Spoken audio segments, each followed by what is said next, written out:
Petrol और diesel जो है उसके बारे में भी बात करेंगे। प्रोग्राम में मजीद आगे बढ़ेंगे। ये भी तो खुशखबरी है ना कि पेट्रोल डीजल की कीमतें भी चलें 5 रुपए से ही कम हुई है, कुछ रिलीफ मिला है। लेकिन जी ताजरों को जो रिलीफ मिला है, सबसे पहले प्रोग्राम का आगाज उसी से कर लेते हैं।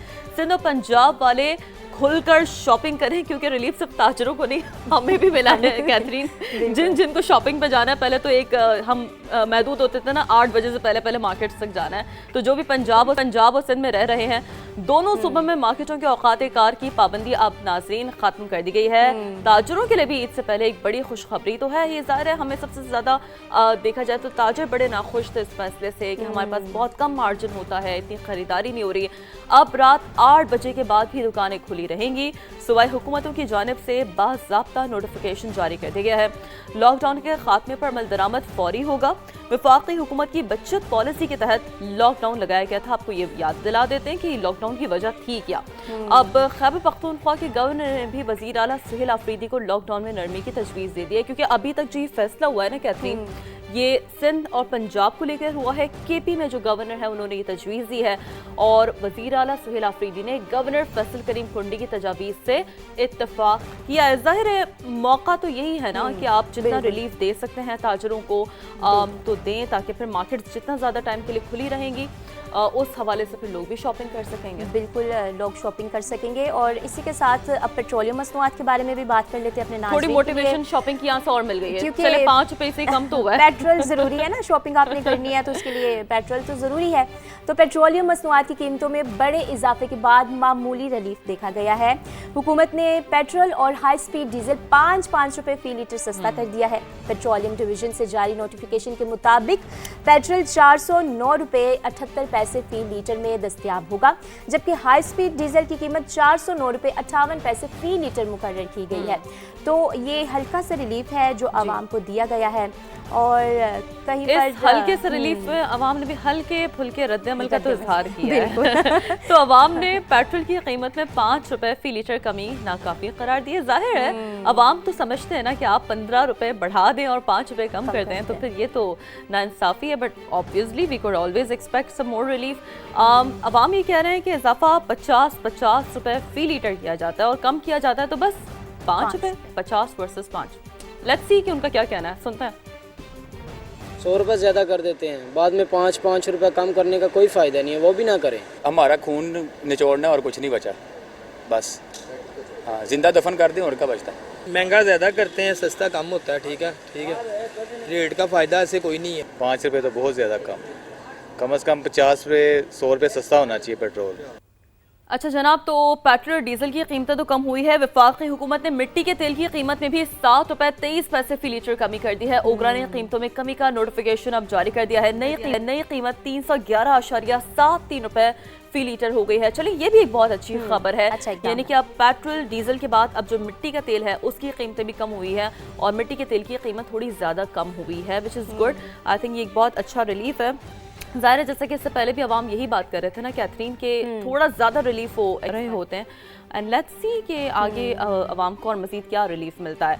तो जी सबसे इम्पॉर्टेंट बात यह है कि जब भी मई के एंड पे हम पहुंचते हैं, जून का स्टार्ट होता है, तो बात होती है जी बजट के बारे में। तो अभी तो बजट भी आएगा और IMF को हुकूमत यकीन दहानी दिला चुकी है कि पेट्रोल, बिजली और गैस में पूरी लागत वसूल की जाएगी। यानी कि जो आवाम अभी थोड़ा बहुत रिलीफ एंजॉय कर रहे हैं ना, हाँ, वो खुशी से एक्सपेक्ट कर ले। मुझे हम अच्छी बात में बात कर रहे थे ना कि जी आपके पास जो है उस पर शुक्र अदा करें, क्योंकि आगे पता नहीं क्या होगा, you never know, which is unfortunate. But क्या कर सकते हैं। अब बज़ाहिर बादियों नज़र में तो ऐसा लग रहा है कि नए बजट में महंगाई का एक नया तूफान मुंह फाड़ने के लिए खड़ा है, क्योंकि हम देख रहे हैं कि जो हालात हैं वो उसी जानिब इशारा कर रहे हैं। So let's see, I think कि हम इससे पहले बहुत सारी चीज़ें हम खुद बताएं। हम अपनी साथी एंकर पाकीज़ा जाहिद को भी इसमें शामिल करते हैं कि पाकीज़ा जाहिद के पास बहुत सारे इंसाइट्स क्या हैं, वो ज़रा नाज़रीन तक पहुंचा। Over to you Pakeeza. IMF ने पाकिस्तान पर नई शराइत आयद कर दी। नए बजट में अवाम पर 430 अरब रुपए के नए टैक्स लगाने का मंसूबा सामने आया है। FBI का टैक्स हदफ 15,267 अरब रुपए मुकर्रर करने की तजवीज़ है। पेट्रोलियम लेवी की बात करें तो पेट्रोलियम लेवी की मद में आवाम से 1727 अरब रुपए वसूल किए जाएंगे। हुकूमत ने बिजली और गैस सार्फिन पर नया बोझ डालने की यकीन दहानी भी करवा दी है। प्रोटेक्टिव सार्फिन के अलावा दीगर सार्फिन के लिए रेट्स बढ़ा दिए जाएंगे। पेट्रोल, बिजली और गैस में पूरी लागत वसूल की जाएगी। टारगेटेड सब्सिडी 830 अरब रुपए तक महदूद रखने का हदफ। 2031 तक बिजली शोबे में गर्दिश कर्ज सिफर करने की यकीन दहानी भी करवाई गई है। तो जनाब एक और अच्छी खबर आपको दे देते हैं। पावर सेक्टर के लिए अच्छी खबर है। कतर से LNG लेकर तीसरा बहरी जहाज़ पाकिस्तान पहुंच गया। एनर्जी सप्लाई चेन मुस्तहकम हो गई है और महजम नामी जहाज़ रास लफान पोर्ट से 56,573 मैट्रिक टन LNG लेकर आया है। ये तीसरा LNG जहाज़ है जो आबनाए हुर्मुज़ से गुजर कर आया है। पहला जहाज़ इस हवाले से भी क्विकली हम आपको बता देते हैं कब आया था। 30 अप्रैल को, दूसरा 12 मई और तीसरा 15 मई को पोर्ट कासिम पहुंचा था। 12 मई को पोर्ट कासिम पर 92 जो है वो 1,500 मैट्रिक टन LNG उतारने का नया रिकॉर्ड भी कायम हुआ था। ये भी आपको याद दिला देते हैं। द डेट वाज 12 मई। माहिरीन के मुताबिक कतर से LNG सप्लाई लाइन बहाली से एनर्जी सप्लाई चेन काफ़ी ज़्यादा मुस्तहकम हुई है और ये जो मुस्तहकम सप्लाई चेन है इसका इम्पैक्ट क्या पड़ता है लेट्स सी, इस हवाले से तो हम देखेंगे। लेकिन हम एक चीज़ बड़ी क्लियर देखते हैं कि जब भी कोई भी हम देखते हैं कि डेवलपमेंट हो रही होती है, रोज़ाना एटलीस्ट हम अपने खबर पर अंदाज न के सेगमेंट में आलमी मंडी में खाम तेल की कीमतों के हवाले से आप लोगों को अपडेट कर रहे होते हैं। तो क्विकली ज़रा वो भी बता देते हैं कि आलमी मंडी में खाम तेल की कीमतों में इजाफा हुआ है और ब्रेंट क्रूड ऑयल के स्टैट्स शामिल करें तो 3.5% ब्रेंट क्रूड ऑयल महंगा हुआ है, यानी कि आपके पास $109.2 फी बैरल पर ट्रेड कर रहा है। ये हम बात करें ब्रेंट क्रूड ऑयल की। अमरीकी क्रूड ऑयल की भी कीमतों का जिक्र करें तो 4.40% वो महंगा होकर अब $105.6 फी बैरल पर ट्रेड कर रहा है। ये एक बहुत बड़ा इजाफा है। पीपल वर एक्सपेक्टिंग कि कुछ ये हद तक कमी आएगी, लेकिन ऐसा अनफॉर्चुनेटली नहीं हुआ है। लेकिन जी इस हवाले से हम अगर थोड़ा सा ये देखें कि अमेरिकी सदर डोनाल्ड ट्रंप ने इस हवाले से कुछ बात की थी, वो भी ज़रा क्विकली नाज़रीन तक पहुंचाते हैं। उन्होंने कहा कि ईरान को रोकने के लिए तेल $200 तक भी चला जाता है तो मंजूर था। अब आप देखिए अमेरिकी सदर डोनाल्ड ट्रंप की जानिब से बहुत बड़ा बयान है। ईरान के पास जौहरी हथियार होता तो वो उसे इस्तेमाल करता। अब न हुर्मुज़ खुली रहेगी और आलमी इस्तेहकाम भी आएगा। अमेरिकी सदर डोनाल्ड ट्रंप ने ये गुफ्तगू की थी। बिल्कुल, ईरान आबनाए हुर्मुज़ को बतौर हथियार इस्तेमाल नहीं कर सकता, ये भी उनकी जानिब से कहा गया है। तो अमेरिकी सदर ने दौरा चीन को कामयाब भी करार दिया है। उन्होंने कहा है कि मुमकिन है कि चीनी सदर सितंबर में अमेरिका का दौरा करें। सदर शी जिनपिंग को वाशिंगटन में खुशामदीद कहना एजाज़ की बात होगी, सदर ट्रंप की जानिब से ये कहा गया है। तो इसी के साथ आपको ये भी बता देते हैं कि अमेरिका का ईरान के खिलाफ बड़े फौजी ऑप्शंस पर गौर किया जा रहा है। वाशिंगटन ईरान के खिलाफ मज़ीद फौजी इक़दाम पर भी गौर कर रहा है। तो न्यूयॉर्क टाइम्स के मुताबिक ये बताया जा रहा है फ़ज़ाई हमले, खुसूसी फोर्सेस की कार्रवाइयाँ, अहम तनसीबात पर कब्ज़ा शामिल है इसमें, और ऑप्शंस में इंफ्रास्ट्रक्चर अहदाफ पर मज़ीद शदीद बमबारी शामिल है। ज़ेर ज़मीन जौहरी मवाद को निशाना बनाने की तजावीज़ भी इसमें शामिल की गई हैं। न्यूयॉर्क टाइम्स के मुताबिक ही आपको बताएंगे जज़ीरा खालिद पर कंट्रोल हासिल करने के इम्कान का भी जायज़ा, फैसला कुन फतह पेचीदा मिशन साबित हो सकता है। बिल्कुल, अमरीकी फ़ौजी हुकाम की जानिब से ये कुछ दावे हैं जो किए जा रहे हैं। जैसे कि कैथरीन आपने बताया ना कि न्यूयॉर्क टाइम्स की ये रिपोर्ट है, हम रोज़ाना इस हवाले से एनालिसिस करते हैं कि वो रिपोर्ट क्या बताती है। वो रिपोर्ट बताती है बहुत हद तक जो वाशिंगटन में इस हवाले से गुफ्तगू शनीद चल रही होती है। तो ईरान पर दोबारा फ़ौजी हमलों के मंसूबे तैयार कर लिए हैं। करीबी मॉवन ट्रंप की जानिब से ये कहा जा रहा है। सो लेट्स सी कि अब चीज़ें किस जानिब बढ़ती हैं। ये तो हो गई जी न्यूयॉर्क टाइम्स की रिपोर्ट, लेकिन इसराइल क्या कर रहा है? हमेशा बनती बात जो होता है ना, बिगाड़ने का काम वो कर रहा होता है। इसराइली फ़ौज की गज़ा में इमारत और गाड़ी पर फ़िज़ाई हमले हम देख रहे हैं। 7 अफराद इसी नतीजे में शहीद हुए हैं, जबकि 30,000 ज़ख्मी हुए हैं। सिहोनी फ़ौज का हमास के सीनियर तरीन कमांडर अल हुदाद को शहीद करने का भी ये दावा है। अब देखते हैं कि ये दावा इंटरनेशनल मीडिया क्या रिपोर्ट करता है, किस हद तक दुरुस्त है।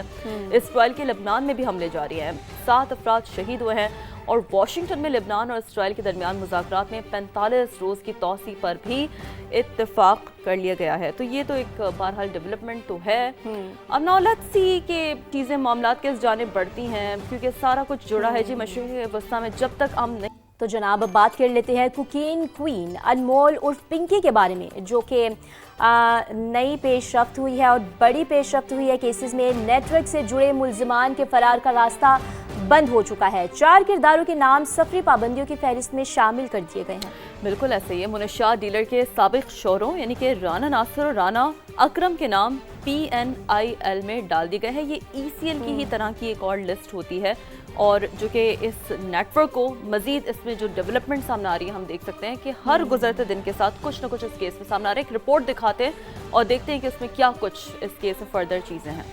कोकेन क्वीन अनमोल उर्फ पिंकी के साथी कहीं फरार न हो जाएं। FIA ने केस से जुड़े 4 अहम किरदारों के गिर्द घेरा तंग कर दिया। पिंकी के साबिक शौहर राना नासिर और राना अकरम, जबकि दोनों भाई शौकत और नासिर के नाम PNIL में शामिल कर दिए। उधर तफ्तीश के दौरान मुल्जिमा ने लाखों रुपए मालियत की मजीद कोकेन बरामद करवा दी। मुल्जिमा की निशानदही पर साउथ पुलिस ने अबुल हसन अस्फहानी रोड के फ्लैट पर छापा मारा। दरवाजा तोड़कर एहलकार अंदर दाखिल हुए तो हैरान रह गए। वॉशरूम के फ्लश से 65 से 70 लाख रुपए मालियत की 228 ग्राम से जायद कोकेन मिली, जिसका मुकदमा सच्चल थाने में तफ्तीशी अफसर मिशेल खान ने दर्ज कराया। हसास इदारे और साउथ पुलिस ने अबुल हसन अस्फहानी रोड के करीब ही कार्रवाई की और अनमोल के लिए मंशियात की रकम वसूल करने वाले 2 मुल्जिमान को धर लिया। फैयाज खटक और जिशान खटक दोनों फैयाज कम्युनिकेशन के मालिक हैं और पिंकी मंशियात की फरोख्त से हासिल होने वाली रकम जिशान खटक के अकाउंट के जरिए वसूल करती थी। जराये का कहना है कि पिंकी की गिरफ्तारी के बाद दोनों मुल्जिमान दुकान बंद करके रूपोश हो गए थे। कार्रवाई के दौरान बैंक ऐप से इंस्टॉल शुदा मोबाइल फोन भी तहवील में ले लिए गए। तहकीकात का दायरा वसी हो चुका। पिंकी नेटवर्क से जुड़े मजीद अहम किरदारों की गिरफ्तारियां भी मुतवक्के हैं। पिंकी नेटवर्क के मुबैना सहूलतकारों पर भी कड़ी नजर रखी जा रही है। तो जी ये तो एक पूरी टाइमलाइन थी जो कि एक मुफस्सिल रिपोर्ट में हमने आपको दिखाई।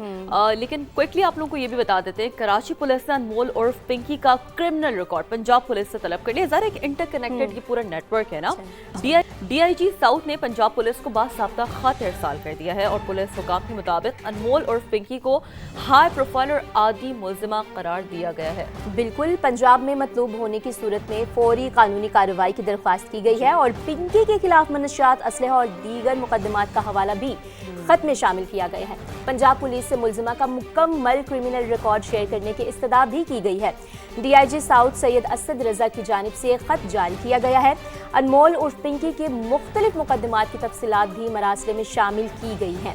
मुतल्लिका SHOs और तफ्तीशी अफसरान को कार्रवाई की हिदायत भी की गई है और दरख्वास्त इसी बात की गई है कि उनके खिलाफ जो मुकदमात दर्ज हैं उसके बारिश भी की जाए और मज़ीद केसेस जो हैं उनके बारे में जो भी सज़ा बनती है उनको अमल दरामद लाया जाए। तो जनाब आज हम लेकर आए हैं एक इंतहाई अहम इशू। कॉटन की सनत शदीद बहरान की शिकार हो चुकी है।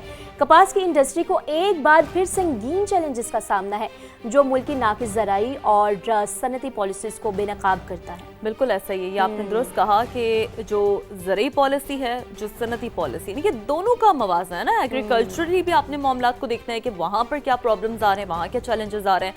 फिर इंडस्ट्रियलाइजेशन के हवाले से भी आपने चीज़ों को देखना है, ये बिजली ना होना, ये सारे जो मामलात हैं।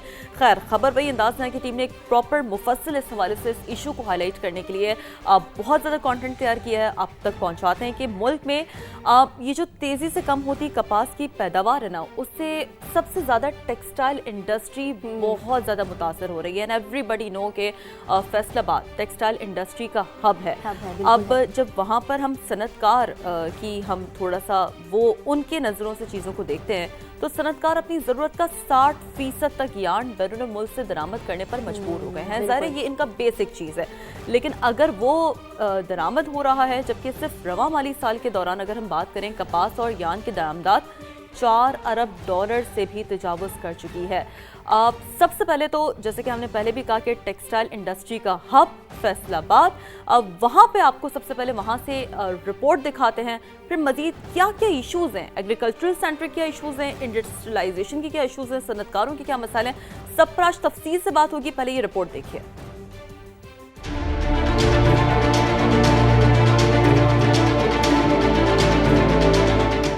मुल्क में कपास की पैदावार का बहरान शिद्दत इख्तियार कर गया। रवा सीजन हुकूमत की जानब से मुकर्रर करदा 1 करोड़ 2 लाख गांठों के हदफ के मुकाबले में सिर्फ 55 लाख बेल्स हासिल हो सकी। सालाना तकरीबन 1.5 करोड़ काटन बेल्स की ज़रूरत पूरी न होने पर फैसलाबाद समेत मुल्क भर के टेक्सटाइल सनतकार महंगा दरामदी यान इस्तेमाल करने पर मजबूर हैं। कॉटन की जो हमें डिमांड है बेल्स की वो 15 मिलियन बेल्स की है, जो हमारी ज़रूरत है। इस दफ़ा 5 मिलियन रहेगी। हमारा जो बेसिक रा मटेरियल है वो 60 to 65% जो है वो हम इंपोर्ट करेंगे। अब रा मटेरियल पे हम 4 से 5 बिलियन डॉलर ज़ाया करते हैं, उसको हम ज़ाया ही बोलेंगे। माहिरीन का कहना है कि न सिर्फ मौसमियाती तब्दीली, नाकस बीज, सफ़ेद मक्खी और दीगर कीड़ों के हमलों ने कपास की फसल को शदीद नुकसान पहुँचाया। टेम्परेचर दिन ब दिन हार्श होता जा रहा है, तो इसके ऊपर इफेक्ट बहुत ज़्यादा पड़ रहा है। दूसरा इसके अंदर ये फैक्टर है कि किसान जो हैं वो सोशल मीडिया से इसका देख के ना बीज परचेज़ करते हैं, वो जिसकी क्वालिटी इतनी अच्छी नहीं होती। वो जब किसान की फील्ड में जाता है उसकी जर्मिनेशन वैसे नहीं होती जैसे होनी चाहिए। खादें बहुत ज़्यादा महंगी हो गई हैं, पेस्टिसाइड जो है वो बहुत महंगा हो गया है, महंगा भी हो गया है, और वो क्वालिटी वाइज भी वो पुराने केमिकल हैं, जिसकी वजह से ना वो कीड़े जो हैं वो रिजल्ट नहीं आ रहा, कीड़े मर नहीं रहे, वाइट फ्लाई नहीं काबू आ रही। अगर कोई दवाई अच्छी है तो उसकी प्राइस भी बहुत ज़्यादा है, 6-7 हज़ार रुपये की। रिपोर्ट्स के मुताबिक सिर्फ रवा माली साल के दौरान कपास और यान की दरामदात 4 अरब 24 करोड़ डॉलर तक पहुँच चुकी हैं, जिससे न सिर्फ मकामी सनत पर दबाव बढ़ रहा है बल्कि मुल्की ज़र मुबादला के ज़खायर भी मुतासिर हो रहे हैं। कैमरामैन रिजवान साबरी के साथ नईम कैस, समा, फैसलाबाद।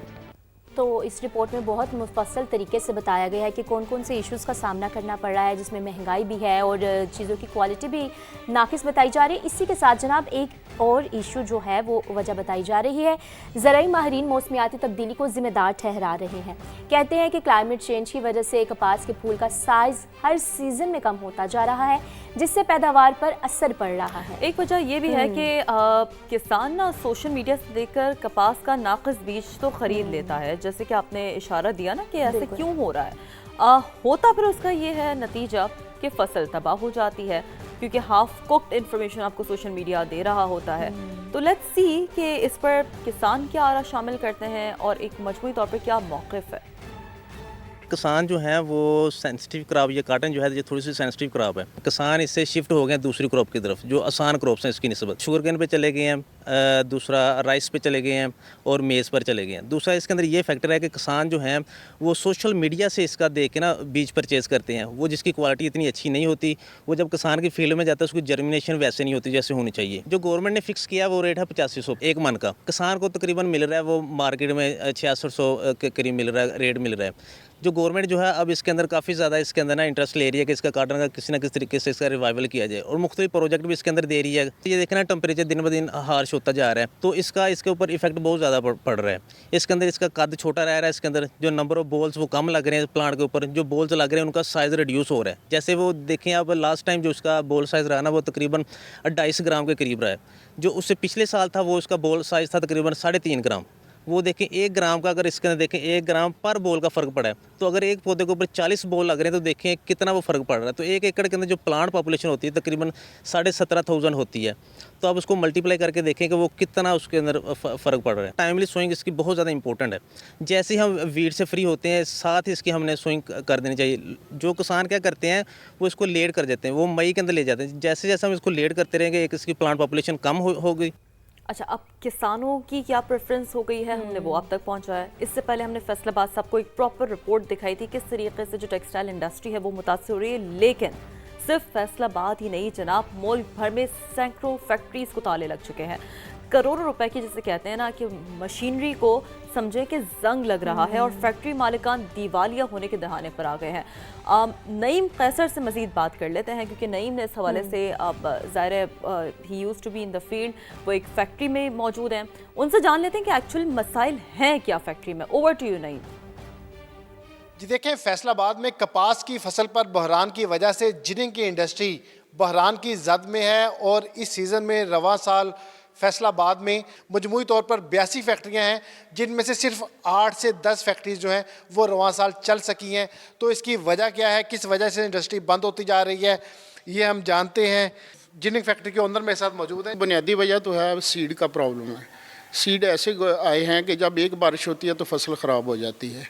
और दूसरी वजह है कि बेजात टैक्सेस का मसला है, गवर्नमेंट की तरफ से बहुत ज़्यादा टैक्सेस हैं। इसमें अब फसल जब आती है उस पर लिंट पे भी टैक्स होता है, आगे खल बनोले पे भी टैक्स है, आगे ऑयल बनोला पे भी टैक्स है, हत्ता कि उसकी मैल जो सीड से निकलती है उस पर भी टैक्सेस हैं। तो इसकी बेजात टैक्सेस की वजह से ज़िम्मेदार को प्रॉपर रेट नहीं मिलता, तो वो ज़िम्मेदार इसको कास्ट भी नहीं करेगा। दिन ब दिन टैक्सेस की वजह से कास्ट डाउन हो रही है। यही वजह है कि दिन ब दिन हम भी बंद कर रहे हैं अपनी इंडस्ट्री को और हमारे कारोबार भी तबाह हो रहे हैं। आने वाले साल में अभी जो नज़र आ रहा है कि जो इस साल आपकी जो 54 लाख बेल्स हो रही है ये भी ना हो, काश्त कम हो जाएगी। मालकान है, उनका कहना है कि अगर वो इंडस्ट्री चलाते हैं तो आगे स्पिनिंग इंडस्ट्री जो है वो भी बहरान के आज़ाद में है, माल किसको देना है ये भी नहीं पता, और पीछे से प्रोडक्शन भी कम होती जा रही है। तो हुकूमत टैक्सेस में कमी लाए और बिजली के रेट कम करे तो फिर इंडस्ट्री चल सकती है। जी, तो ये सारी वजूहात जो हैं वो आप तक पहुंचाई जा चुकी हैं। अभी बात कर लेते हैं कि हुकूमत ने IMF को सरकारी इदारों की निजकारी का अमल तेज़ करने की यकीन दहानी करा दी है। 2035 तक खुसूसी इक्तसादी जोन्स की टैक्स मराहत ख़त्म करने का मंसूबा और बिजली की तकसीम कार कंपनीज की निजकारी का मुतबादिल प्लान भी IMF मिशन के साथ शेयर कर दिया गया है। मज़ीद जान लेते हैं ब्यूरो चीफ इस्लामाबाद शकील अहमद से। जी शकील, क्या तफसील है इस पर? देखिए, मुख्तलिफ सरकारी इदारे हैं पाकिस्तान के जिनके जो नुकसानात हैं सालाना वो 800 से 850 अरब रुपए हैं। ऐसे में IMF ने हुकूमत पाकिस्तान से कहा है कि सरकारी इदारों में शफाफियत लाई जाए, इसके अलावा कारकर्दगी बेहतर की जाए और गवर्नेंस बेहतर बनाने पर भी जोर दिया गया है। हुकूमत ने IMF को ये कहा है कि सरकारी इदारों की निजकारी का अमल तेज किया जाएगा। 2035 तक खुसूसी इक़्तिसादी जोन्स की टैक्स मराहत खत्म की जाएंगी और बिजली की तकसीमदार कंपनियों की निजकारी का मुतबादिल प्लान भी शेयर किया गया है। बिजली कंपनियों की निजकारी मुमकिन ना हुई तो बाज़ कंपनियों को इल्ज़ाम किया जाएगा। अब बिजली की 3 तकसीमकार कंपनियों निजकारी 2027 के आगाज़ में होगी। इनमें आइस्को है, गेपको है, फेस्को या 51 से 100% शेयर फरोख्त किए जाएंगे। निजकारी के सारे इंतजामी कंट्रोल भी निजी शोबे के पास जाएगा और निजकारी ट्रांजैक्शन स्ट्रक्चर की हतमी मंजूरी वफाक काबीना देगी। इसके बाद हैस्को और शरको में निजकारी की शमूलियत का दूसरा मरहला है और नंदीपुर डैम है। और जी, ब्यूरो चीफ इस्लामाबाद शकील अहमद आप हमें अपडेट कर रहे थे तफसीलन, बहुत शुक्रिया आपका। आगे बढ़ते हैं और ये इस तरह की जो स्टोरीज होती हैं कहती हैं मेरे दिल के बड़ी करीब होती है, स्पेशली जब मैं ख़वातीन को देखती हूँ कि माशाल्लाह CSS में जिस तरीके से एक तवातुर से बढ़ता हुआ ख़वातीन की का एक रोल है, बहुत अच्छा लगता है कि ब्यूरोक्रेसी में हमें ख़वातीन नाम कमा रही हैं, बहुत मेहनत कर रही हैं। और मुझे लगता है कि इससे बाकी ख़वातीन भी बहुत मोटिवेट होती है। ज़ाहिर है इस बार बहुत ज़्यादा इसका अच्छा रेट रहा है। तो मुल्तान के नवाही इलाके बदला संत की रहायशी डॉक्टर अतीका खालिद CSS का इम्तहान पास करके ASP मुंतखब हो गई हैं। और ज़ाहिर सबसे ज़्यादा खुशी तो वैसे वालिदैन को ही होती है, जितना प्राउड मोमेंट एक पूरी CSS की जर्नी में उनका जो एक सपोर्ट हासिल होता है बेटी को, तो बेटी की शानदार कामयाबी पर अहले खाना खुशी से निहाल हैं। तो एक मकसूद चौहान ने रिपोर्ट तैयार की है। मेरा ख्याल है मकसूद चौहान की इस रिपोर्ट के जरिए ना हम भी उनकी खुशी में शामिल होते हैं। ऐसे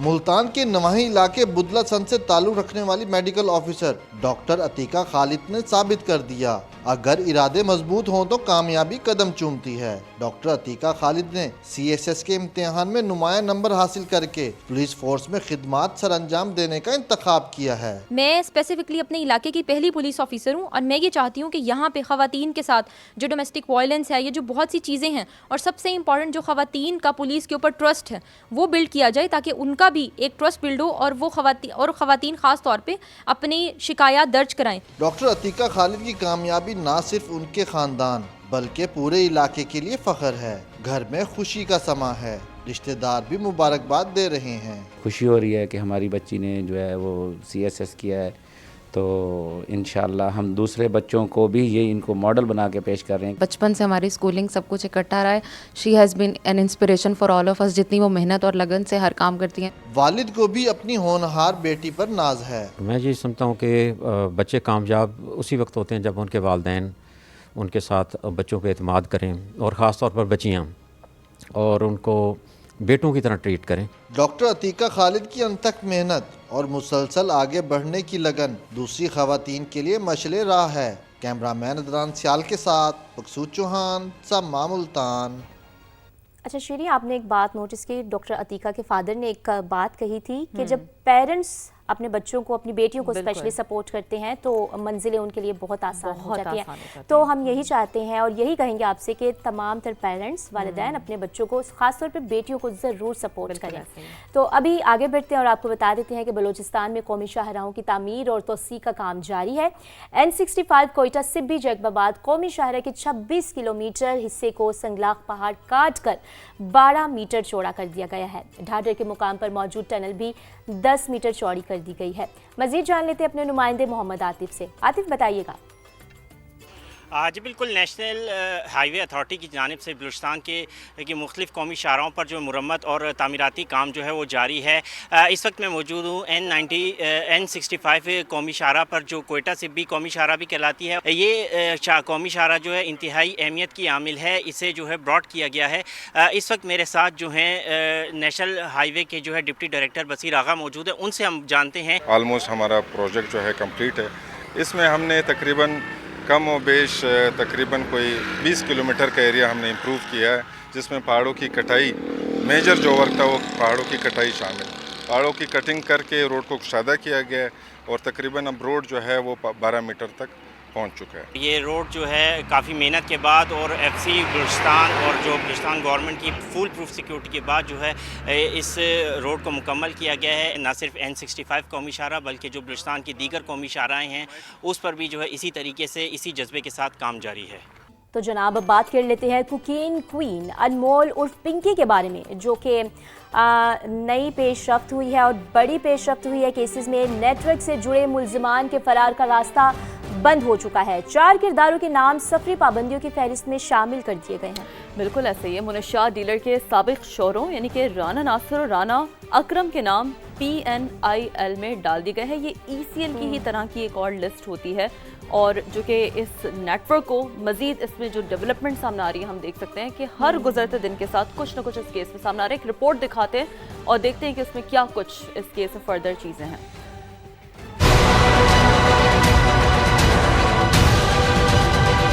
कोकेन क्वीन अनमोल उर्फ पिंकी के साथी कहीं फरार ना हो जाएं। FIA ने केस से जुड़े 4 अहम किरदारों के गिर्द घेरा तंग कर दिया। पिंकी के साबिक शौहर राना नासिर और राना अकरम, जबकि दोनों भाई शौकत और नासिर के नाम PNIL में शामिल कर दिए। उधर तफ्तीश के दौरान मुल्जिमा ने लाखों रुपए मालियत की मजीद कोकेन बरामद करवा दी। मुल्जिमा की निशानदही पर साउथ पुलिस ने अबुल हसन अस्फहानी रोड के फ्लैट पर छापा मारा। दरवाजा तोड़कर एहलकार अंदर दाखिल हुए तो हैरान रह गए। वॉशरूम के फ्लश से 65 से 70 लाख रुपए मालियत की 228 ग्राम से जायद कोकेन मिली, जिसका मुकदमा सच्चल थाने में तफ्तीशी अफसर मिशेल खान ने दर्ज कराया। हसास इदारे और साउथ पुलिस ने अबुल हसन अस्फहानी रोड के करीब ही कार्रवाई की और अनमोल के लिए मंशियात की रकम वसूल करने वाले 2 मुल्जिमान को धर लिया। फैयाज खटक और जिशान खटक दोनों फैयाज कम्युनिकेशन के मालिक हैं और पिंकी मंशियात की फरोख्त से हासिल होने वाली रकम जिशान खटक के अकाउंट के जरिए वसूल करती थी। जराये का कहना है कि पिंकी की गिरफ्तारी के बाद दोनों मुल्जिमान दुकान बंद करके रूपोश हो गए थे। कार्रवाई के दौरान बैंक ऐप से इंस्टॉल शुदा मोबाइल फोन भी तहवील में ले लिए गए। तहकीकात का दायरा वसी हो चुका। पिंकी नेटवर्क से जुड़े मजीद अहम किरदारों की गिरफ्तारियां भी मुतवक्के हैं। पिंकी नेटवर्क के मुबैना सहूलतकारों पर भी कड़ी नजर रखी जा रही है।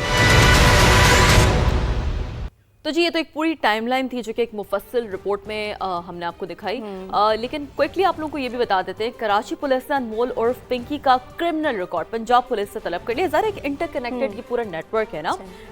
DIG साउथ ने पंजाब पुलिस को बासाब्ता खत इरसाल कर दिया है और पुलिस हुकाम के मुताबिक अनमोल उर्फ पिंकी को हाई प्रोफाइल और आदि मुल्जिमा करार दिया गया है। बिल्कुल, पंजाब में मतलूब होने की सूरत में फौरी कानूनी कार्रवाई की दरख्वास्त की गई है और पिंकी के खिलाफ मनशियात, असलहा और दीगर मुकदमात का हवाला भी खत में शामिल किया गया है। पंजाब पुलिस से मुल्जिमा का मुकम्मल क्रिमिनल रिकॉर्ड शेयर करने की इस्तदा भी की गई है। DIG साउथ सैयद असद रजा की जानिब से खत जारी किया गया है।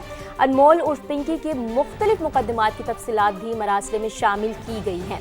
मुतल्लिका SHOs और तफ्तीशी अफसरान को कार्रवाई की हिदायत भी की गई है और दरख्वास्त इसी बात की गई है कि उनके खिलाफ जो मुकदमात दर्ज हैं उसके बाद भी की जाए। पाकिस्तान को 500 से ज़्यादा खोए हुए तारीखी सकाफती विरसे वापस मिल गए। How interesting it is. बहुत ज़्यादा। तो आपको ये भी बता देते हैं कि ये विरसे जो हैं वो कहाँ से मिले हैं। तो इस्लामाबाद में लेगेसी रिटर्न्स होम नुमाइश में क़ब्ल मसीह की बुद्ध तहजीब के नादिर नमूने शायकीन की दिलचस्पी का महवर बने रहे हैं। शायकीन की जो इन्होंने शायकीन ने इंटरेस्ट दिखाया है उसके बारे में एक रिपोर्ट भी समा ने तैयार की है। समा की रिपोर्टर अलीना शाहिद की ये रिपोर्ट देखिए आप।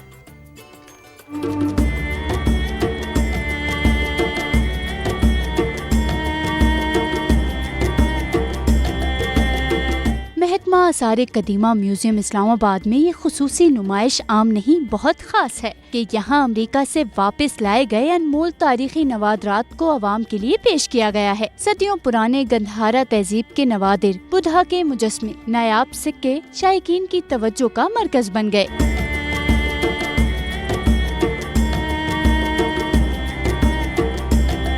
वफाकी वजीर विरसा और सकाफत औरंगजेब खिची का कहना था कि वापस लाए गए गुमशुदा नवादिरात पाकिस्तान की तारीख और तहजीब का कीमती सरमाया है। पाकिस्तान का जो विरसा था, आर्टिफैक्ट्स थे, वो जो इलीगली तौर पर पाकिस्तान से बाहर गया था, उसको अमेरिका के ताउन से हुकूमत पाकिस्तान के इदारे वापस यहाँ ले आए हैं। डायरेक्टर जनरल आर्कियोलॉजी डिपार्टमेंट ने तवील जद्दोजहद के बाद अमेरिका से वापस लाए गए नवादरात की तफसीलात से शुरका को आगाह किया। 513 या 514 के करीब ऑब्जेक्ट्स हैं जो वापस आए और फाइनली हमने इसको यहाँ डिस्प्ले कर लिया और मैं बड़ा सेटिस्फाइड हूँ कि ये चीज़ें जो है बड़ी देर बाद हुई लेकिन हो गई। लेगेसी रिटर्न्स होम नुमाइश का बुनियादी मकसद पाकिस्तान के तारीखी विरसे की वापसी की खुशी मनाना है। ताहम ये सकाफती शनाख्त के तहफ़्फ़ुज़ में ताउन के आलमी अज़्म की भी अक्कास है। कैमरामैन अली रज़ा के साथ अलीना शाह।